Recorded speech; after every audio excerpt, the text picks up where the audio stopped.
Magandang umaga. Magandang umaga rin po. Sinong kasama mo dito? Ako lang po. Pwede ba akong makapasok? Opo, kuya. Pwede rin ba po sa dyan po ito? Sasabihin ko sa'yo, Diego, ang aking sadya. Kung bakit ako naririto. Nabalitaan ko kasi na naririto ka sa village. Galing ka diba sa kabilang bayan? Nasaan na ang pamilya mo? Nasaan sila? Nandun po. Sa kabilang bayan din. Napagala ka lang dito sa tiyahin mo. Inabalitaan ko yung tungkol sa iyo. Ikaw ay hindi na napasok. Tama? Ilan ba kayo nga magkakapatid? Nandun po. 5? Pang ilan ikaw? Pangalawa po. Ilan taon na ikaw? 14 po. Ilan sana kayo nag-aaral? 3 po. Ibig sabihin, kayong 3 ay yung iba mong kapatid napasok pa o huminto na rin? Huminto na rin po. Ganun ba? Matagal na kitang gustong kausapin kaya lang di ka pumupunta dito sa village at lumipat kayo sa kabilang bayan. Anong grade mo na sana? Grade 8 po. Kailan ka ba huminto, Diego? Yung nakaraang taon po. Kung hindi ka sana tumigil, sa susunod na pasukan ngayong taon, grade 9 ka na. Opo. Yung mga kapatid mo, anong grade? Yung dalawa. Yung isa po, grade 5 po. Yung isa, Grade 2 po. nasan si papa mo? Yung sa kabilang bayan po.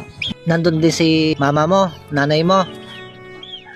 Kaya ako naririto, may itatanong ako sa'yo. May mahalaga akong sasabihin sa'yo. At gusto ko malaman yung sagot na galing sa puso mo. Gusto mo pa bang pumasok? Ito po, Brother Ruel. Gusto mo pang pumasok? Opo. Okay lang yan, Diego. Kaya ako napunta dito para sabihin ko sa'yo at ipaalam sa'yo kung sakaling gusto mo pang pumasok, mag-enroll ka sa susunod na pasukan. Kasi akong bahala sa service mo. Mayroon akong isang sponsor na naghahanap na napatigil na pahinto sa pag-aaral. Gusto ko po pumasok po. Kaya nga lang po. Mahirap po yung buhay po. Di lahat ng mga kapatid mo napahinto ng pag-aaral.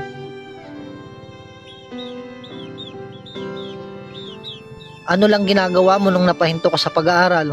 Nagtatrabaho po sa bukid. Kung sakaling papasok ka, Diego, saan ka titira? Sa tita ko po. Sa tita mo, dito na ikaw sa village. Pwede ka naman matulog dun sa bahay. At least masubaybayan kita. Nitong pasukan, Diego, mag-enroll ikaw para makapasok ka, ipagpatuloy mo yung pag-aaral mo. Grade 8 ka na, dapat grade 9 ka na. Huwag ka mag-alala, Diego, hanapan kita ng sponsor.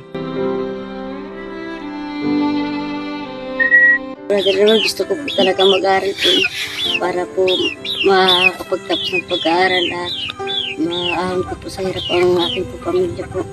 Okay lang yan, Diego. Okay lang yan. Kung anong magagawa ko, Diego, tutulungan kita ha. Basta't makapag-aral ikaw Ay, kamusta naman si mama mo ngayon? May sakit po.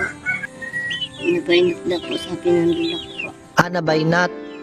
Anong ginagawa ni mama mo ngayon doon sa kabilang bayan? Nakatali nga po siya. Nakatali? Ito, Anong nakatali? yung kabilang pa po. Yung kabilang paa? Nakatali? Ay, bakit nakatali? Kasi po sanay po sa umalis po ng gabi po. Wala na po sa sarili ang mama ko po. Brother Ruel, lagi na po sa nalis dun po sa bayat na wala po. Kaya po, pinagkasunduan na po nila na talian na po. Anong pinantali sa paa ni mama mo? Yung lubid lang po. Brother Ruel, nalungkot nga po ako yung ako po napatigil sa pag-aaral. Pati po yung mga kapatid ko po na pahinto. Pero mas masakit po na yung nanay ko po na nakatali po.